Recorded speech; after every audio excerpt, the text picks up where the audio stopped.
Salut tout le monde, c'est parti pour vos petites sorties. Et cette semaine, je vous présente une chanteuse lilloise, Amoué. Salut Amoué. Salut. Merci beaucoup pour cette interview. Ah ben je croyais que tu allais la faire toute seule, l'interview. Comment t'étais partie? Amoué à l'oreille, et quand on écoute aussi ta musique, on se dit et on pense à amour. Est-ce qu'on en est loin? Ah ouais, c'est pas mal.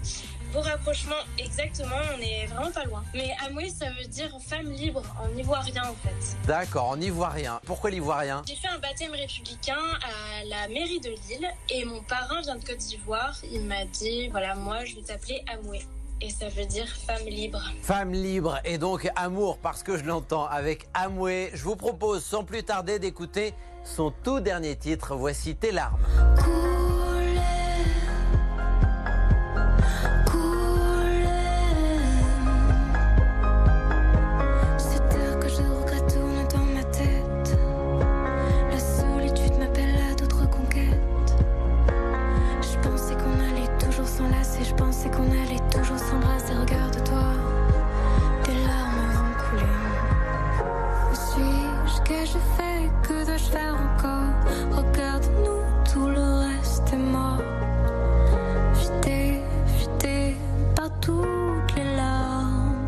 Solitude m'appelle à d'autres conquêtes. Je pensais qu'on allait toujours s'enlacer. Je pensais qu'on allait toujours s'embrasser. Regarde-toi, des larmes vont couler. C'est une histoire d'amour, de fuite, de rupture.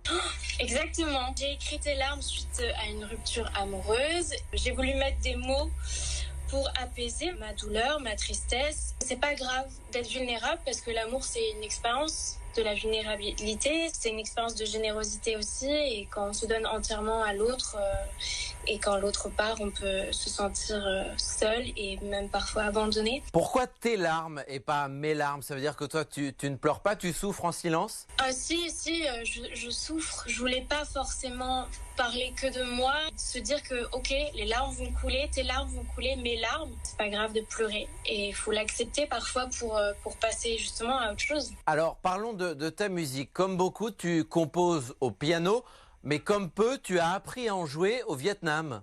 Oui, en fait j'ai vécu dans ce pays vers mes 1 an. J'y suis restée 8 ans. J'ai commencé le piano là-bas. Mes parents voyageaient beaucoup, partaient beaucoup. Du coup, toute mon enfance, je l'ai passée là-bas. Donc, culturellement, j'ai été bercée dans une culture autre que la France. Et pour moi, retourner en France a été quand même un réel traumatisme. Et maintenant, tu y es bien ou pas? Oui. Tu es né à Lille, tu es parti au Vietnam et tu es revenu. Ouais, c'est ça. Alors, on parlait de la mélodie, de la façon dont tu composes, notamment au piano, que tu as donc appris au Vietnam. Si on parle du texte de Tes larmes, il y a du Racine dedans. Exactement, il y a un vers d'Hermione tiré de la pièce Andromaque de Jean Racine. Je me suis retrouvée en fait dans le personnage d'Hermione qui est mitigé entre la haine, la violence, la vengeance et l'amour inconditionnel qu'elle a pour Pyrrhus. Mais malheureusement, Pyrrhus ne l'aime pas.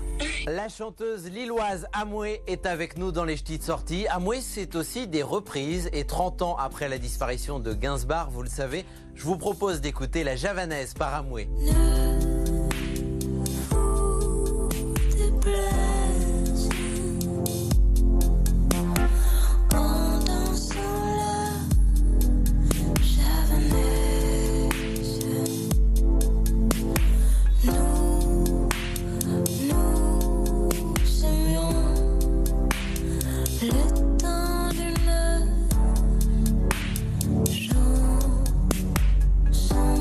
Alors Amoué, tu as décidé depuis un certain temps de te lancer en solo, mais tu es toutefois bien entouré, notamment à tes côtés, Mathieu Gramolil, le batteur du groupe Heure. Je lui ai fait écouter mes maquettes, je lui ai dit voilà, moi j'écris, je chante et j'aimerais trop faire mon projet solo. Et il m'a dit ah mais moi j'adore, écoute on va travailler ensemble. Et moi je fais plus de la chanson française et Heure c'était soul. Et peut-être qu'on peut retrouver un peu d'influence. Tu parlais de chansons françaises, voici Vertige de l'amour par Amoué.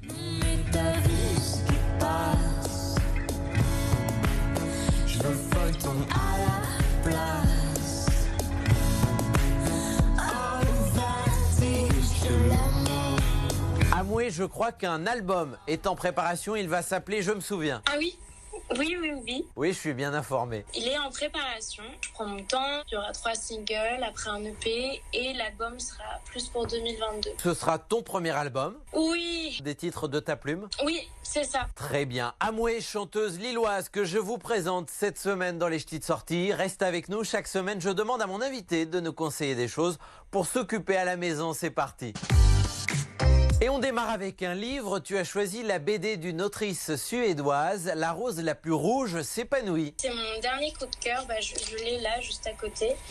Elle aborde surtout l'amour. Sa BD est très documentée. Elle va prendre comme référence Socrate ou même Leonardo DiCaprio. Actuellement, être cool, c'est être indépendant et voilà, s'attacher, c'est aussi se perdre. Et je me suis dit que si j'avais lu cette BD étant plus jeune, ça aurait répondu à beaucoup de questions que je me pose. On poursuit en musique. Tu as choisi la musique enveloppante d'une artiste parisienne, November Ultra, et son titre Miel. Je trouve qu'elle a vraiment une voix sublime, très, très douce, et j'aime beaucoup son univers. Et son dernier titre, Miel, c'est... Enfin, pour moi, c'est un petit bonbon. Even though I know there is no future for you. Et on termine avec un film. Tu as choisi Mademoiselle, sorti en 2016 du sud-coréen Chan Wook Park. Ça raconte l'histoire entre deux femmes, une jeune servante et sa maîtresse, leur amour. Et ouais, l'esthétique du film, moi, j'ai adoré. Allez, à présent, je vous emmène à la Cité des électriciens à Bruay-la-Buissière. Bonjour Isabelle. Bonjour. Vous êtes la directrice de la Cité des électriciens. Alors pour ceux qui ne connaissent pas, à la Cité des électriciens habitaient des mineurs et c'est la plus ancienne cité minière encore debout dans le bassin minier du Pas-de-Calais. C'est bien ça? Tout à fait. Elle a été construite au départ par la Compagnie des mines de Bruay entre 1856 et 1861. Installée sur un site de 3 hectares. Alors j'imagine qu'en ce moment c'est un peu une cité fantôme, non? Je ne dirais pas ça parce qu'en fait cette cité surtout ça reste un quartier de la ville de Bruay-la-Buissière, c'est-à-dire qu'il y a même tout simplement les voisins qui traversent quotidiennement cette cité. Et donc pour pouvoir accueillir en ce moment du public, vous avez conçu une visite en extérieur guidée par une application, c'est bien ça? Exactement. Grâce à cette application, les gens qui se baladent, qui se promènent, donc peuvent déambuler dans les jardins de la cité et en apprendre plus. Justement, alors la déambulation, elle va durer environ 1 heure. Qu'est-ce qu'on va apprendre lors de cette visite avec cette appli? Pourquoi est-ce qu'on a réhabilité spécifiquement cette cité minière? Elle a aussi ses spécificités architecturales et donc cette application justement revient sur ces spécificités. On a un puits à la cité, on raconte comment est-ce qu'on a redécouvert ce puits complètement par hasard en cours de chantier. Pourquoi est-ce qu'on a des jardins dans les cités minières? Pourquoi est-ce que les compagnies se sont dit il faut loger nos mineurs, mais il faut aussi leur donner un jardin. Et puis, qu'est-ce que ça devient aujourd'hui? Visite gratuite en réel et guidée grâce à l'application Guidigo. Merci beaucoup Isabelle et à bientôt. Merci beaucoup. Allez, on retrouve une dernière fois la chanteuse lilloise Amoué avant de se quitter dans les ch'tis de sortie. Je demande à chaque fois à mon invité ce qu'il écrirait, quelques mots sur une carte postale de confiné, ton ressenti dans la période. Alors moi, le confinement, j'ai adoré. Personnellement, j'ai pris le temps. J'ai découvert ce que c'était la lenteur. Du coup, tu as pris plaisir dans la lenteur. Voilà. Merci beaucoup Amoué et à bientôt. Merci beaucoup. Allez, à la semaine prochaine tout le monde. D'ici là, on s'appelle évidemment et on se dit quoi?